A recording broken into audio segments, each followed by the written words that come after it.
Hello everyone, welcome back to our channel. In today's video, I'm gonna show you how to download Bingo Blitz on your smartphone. Bingo Blitz is a free online board and card game. It's a very simple and easy download process and I'm gonna show you how to do it. Let's get started. First of all, on your phone, make sure that you are connected to internet and head over to your Play Store if you're using an Android device or the App Store if you're using an Apple. Here, I'm on my Android phone, so I'll go on and open my Play Store.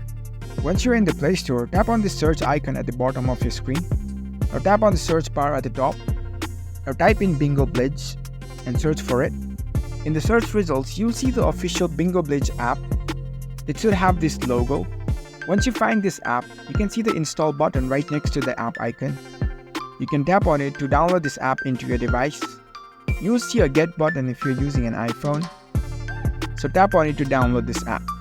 The download process might take a few moments depending on your internet speed. After the download is completed, the app will automatically get installed on your device.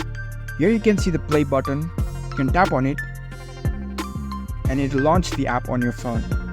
So that's it. That's how you can download Bingo Blitz app on your smartphone.